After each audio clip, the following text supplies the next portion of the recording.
Hello everyone, thanks for watching. First of all, I've never made a video like this. This is the first time for me, so I'm sure it's a little rocky, so bear with me. But I do want to share this. I want to share this process and this experience that I'm going through so that I can get through it. I'm trying something different because I'm not getting through it. And then two, maybe share some tools and some processes that I've been able to learn and share them with you. So, but the first reason I'm doing this video is because I'm myself am tired of not being able to get myself out of bed and function normally for 5 months now, or I'm either doing that or I'm in a distraction that I can be 100% distracted, which from the situation, which still doesn't. So the situation being, I've been in a 5-month depression because of a breakup. You could say that it was because of a breakup with a girl who I believe was the love of my life, and this relationship began so magical and amazing. You know how, well, I'll vouch for it. It was amazing and it was beautiful. Me and this girl had some very magical moments that in my mind created a scenario that I was going to then live out, being with her. And then we after a year together, we fell apart and we broke up, and I moved out of the house we were living in together, and that was 5 months ago. And since then, I have not been able to function normally. I have literally spent days and weeks in bed, losing track of time. What I thought was a few days ended up being a few weeks. Or I would be out doing something in the world, distracting myself that would completely distract me, or trying to run from or avoid the feelings. And I can't do it anymore. I'm ready to do something different. I'm ready to assess the situation more, see what it is I'm to be learning in this situation, and what I can do to change it so that I don't give my power away, or my power, like this empty feeling can't persist like it does. So we're gonna try a couple things. I'm gonna share that with you as I go through it, and hopefully we can learn some processes together, and hopefully I can get to the bottom of this. So this is me doing something different. I woke up this morning, decided, Chad, do something different. In that, I decided, okay, apply a couple of these techniques. And then in that, I decided to make this video, one, because it totally makes me vulnerable, something that makes me uncomfortable and is different. And two, because I believe that I'm not the only one. And I do want to take the opportunity just to maybe walk out some of my talk in this process, so that then we can talk about some of the things I want to share with you guys as far as other concepts that I've learned about. So the situation now, this 5-month depression that I've been in, the way I'm gonna handle it differently is I'm gonna apply a couple of these techniques I've learned from people much smarter than me, and it's basically shadow work. We're gonna do some shadow work. Chad's shadow work on video. The deepest ones that now at the age 45 are still having their hold on my reality, and some of the deeper issues apparently now that I've always been able to cycle through again. But we're gonna dig deep. So I think that the way I'm gonna do this is the situation, this depression, this cloud. What I'm gonna do is address my fears in the situation. Like, what fear am I experiencing when I'm in bed and can't get out and don't want to talk to anybody? And what pain am I experiencing? Like, to the way down inside, what are those two things? The pain and the fear behind the emotion. So in this situation, breaking up with this girl, thinking that I was going to be with her for the rest of my life, and just committing to a mindset that was so comfortable to me that, you know, I felt like I had a sense of home in like the person. So when I am in bed and I'm thinking those things about being alone, I guess without a like, being alone would equal no purpose and loneliness. So that would be my first fear in this, is being alone and experiencing like perpetual loneliness. You know, and other fears are that, you know, there's a pain in like the person that I love. So, you know, the love of my life being with someone else the rest of her life, like that would cause me pain, causes me pain. Even this morning, I'm just tired of feeling this way. So this, you know, it's a now. And then another fear is, you know, not being able to find someone maybe like that I loved like that, or that loved me like that. So it's another fear is like not being able to replace that love that I thought we had. Anyway, so these are the fears involved. Okay, these are I believe to be my core fears. Based on those fears, we can look at later. You know, based on what abandonment issues, what we'll get to that later. But for this video, we're just gonna kind of address the situation, present the steps and tools I'm going to try and use, and then we're going to see how this works out, because I'm 5 months into a cloud covered depression that I want to step out of. Let's see. So the reason I believe that it's important for me to do the shadow work on this and to dig deep into like the worst case scenario of my fears and address it from there is because I could easily let time just let the initial pain and fear fade to where it could become a tolerable thing over here that just I can ignore, and it can just go away on its own. That for me is no longer acceptable and not going to work in these important core areas of my being. And you know, so this is why I'm just going to the shadow work aspect of it. So I'm gonna start by setting an intention of revealing my deepest fears and pains, like revealing them, exposing them, and experiencing them by, and also with the intention of being able to bring light and truth to those fears, to see if there's any freedom in that, or if there's, you know, what the reality of that is. So with my intention is going to be to heal and to bring truth to the shadows in me. I do believe that when in this shadow work process, to be able to, with the intention to heal, with the right tools, such as I use crystals and sound and other harmonious frequency applications to assist. So I'll be sharing that with you, and with the intention and the tools, bring light to shadowy places, and then see where I can function out of that space. That's my goal.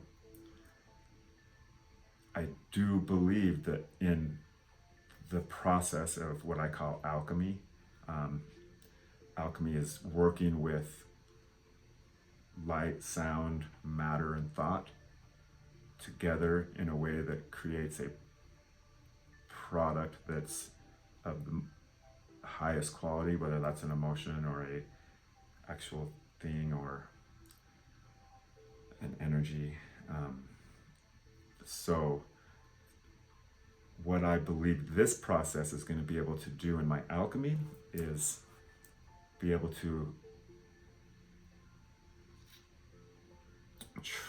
take this fear, this darkest fear, and what I call transmute. We're going to be able to transmute that fear into the truth, because usually I believe fears are usually based on something that's not even real or could be real or maybe not. But when we begin this process of transmutation from the root of the fear, we can actually bring the truth to that fear in ways that that fear is no longer something that's sitting over here as a possibility that we're avoiding, because that can create a reality. When we uproot it from the shadow work, it gets uprooted to where it's not over here existing as a possibility, and it's so therefore less likely to happen, not likely to happen, and we now have a viewpoint of it that it no longer had the power of fear that it had before. So that's what I believe is going to happen here. So we're doing shadow work. We're applying the step into the fear as if it was a reality. So in meditation, with my tools and my intention, and through meditation, I'm going to imagine as if worst case scenario of these fears was my existence. So much so that I'm going to allow myself to feel the feelings of those worst case scenarios being my reality. Not in a manifestation aspect, but in an experience aspect.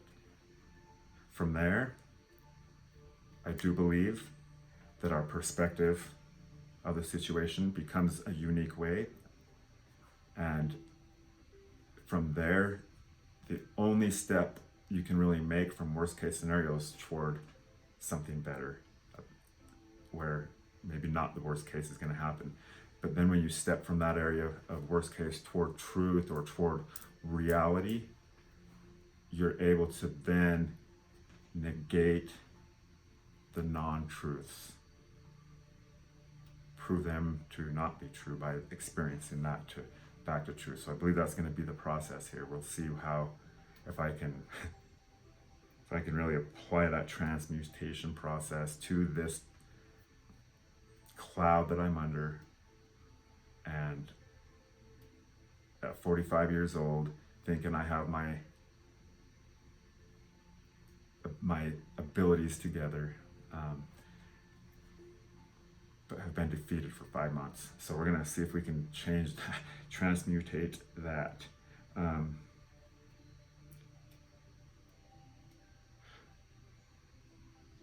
By stepping from that deep darkest part of the root of the fear, when we're able to step towards truths, our reality is actually more based on a truth that I'm experiencing. So then my emotions don't have to be driven by things that aren't real. So then my emotions are then driven by something that I know to be real. That's going to be the goal here. Alchemy. Taking what I call lead, heavy emotion that's too heavy. It's real, it's there, it exists, but taking that lead and turning it into, I call it monoatomic gold, and turning that cloud into gold dust. That's alchemy. This is my time to take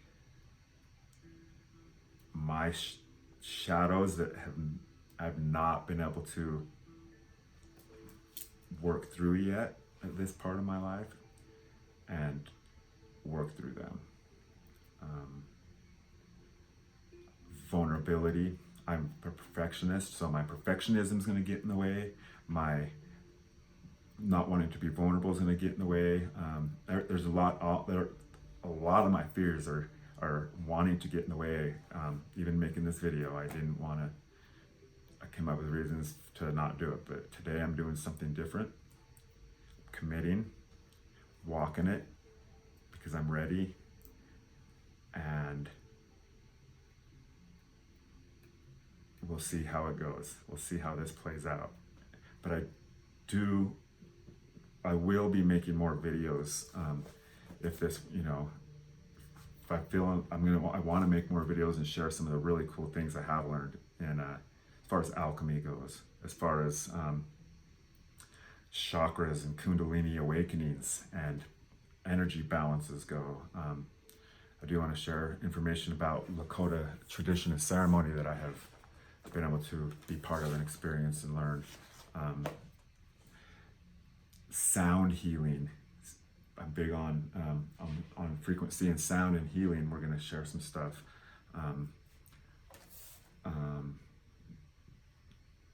Sacred math, sacred geometry, sound healing, alchemy, it all applies. Crystals, how we can use the tools of crystals to help us along our way. In fact, I'll show you the crystals I'm using that I've applied to this very thing. And music, some of the music I create to help me. Sorry, that wasn't very well planned. I should have had those. I said, a little rough. But so like for instance, some of the crystal tools I'm gonna use, I've picked out specifically. I decided the areas that I would want help from crystals in. Like I said, I thought I need probably a crystal for this, and this. So I chose 4. So then I went to my studies and found the proper crystals. So to keep me grounded, because a lot of this work's going to be up in my upper chakras. So to keep me grounded, got my hematite. Hematite also helps break bad habits, and it helps also by accelerating healing. So I got me some hematite I'm going to use. Ruby zoisite, really cool. So it's a mix of two minerals, ruby and zoisite. Did you see and this combo, it's the two together work really good in transmuting negative energies, which that's exactly what we're doing. So into positive, and the action behind it helps the person take action. So that's what I'm about to do. I call this inspired action, where this morning when I woke up, I chose to do something different, chose to seek an information or process, found that now stepping into that, I call that inspired action taken through the inspiration or the desire to make change or do better. This is my inspired action. My next stone I'm going to use, this is the stone of serene empowerment, I call it. Well, Judy Hall calls it. It's an amethyst scepter. Okay, now this is cool because the shape of the scepter, there was a crystal that existed that was growing up here, but then it was accelerated in the mineral content of the water that made the crystal. So then all of a sudden, the smaller crystal then had this big, growing much faster amethyst, smoky amethyst on top of the original post.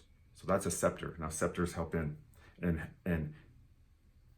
fine tuning energy to a specific area inside our chakra system. So this helps fine tune the healing into the specific area that needs healed, scepter wise.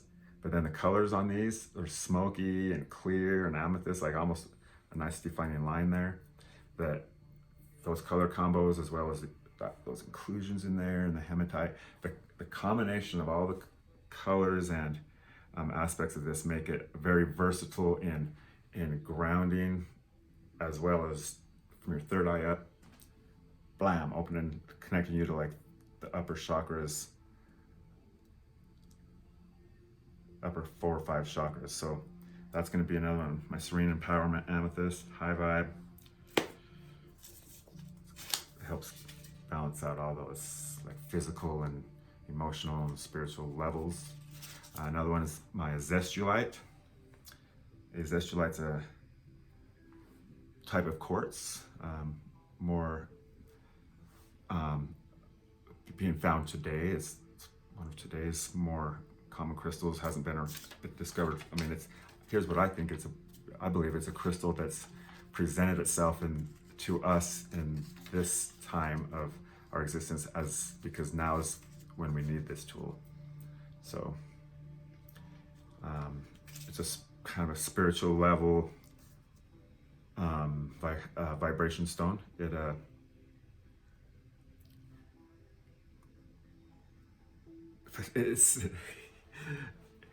It's good at facilitating the vibrational shift within our chakras. All energy wants to be in harmony. So if there's a energy that's out of harmony and harmony is introduced to that disharmony, by nature that disharmony will want to harmonize. We as human beings sometimes get used to our disharmonies, to where when harmony is introduced, our response will be to reject the harmony. I chose this to help me align with harmony rather than reject, whether it's subconscious or conscious with my fears or emotions. So these are the tools I'm going to use. So we're going to just spend time in inspired action and meditation and see if I can snap out of this 5-month funk. So I am going to open up my page on Facebook and on SoundCloud and stuff. So I'll have some music out there that I've created, and we're gonna have some frequency healing music and some electronic music that's just for it'll have frequencies, be frequency based, but there'll be like some electronic dance music and different types, sound bowls, Tibetan sound bowls, didgeridoos, Native American flute. I'm gonna have just my music available. I'm also gonna have my Facebook page.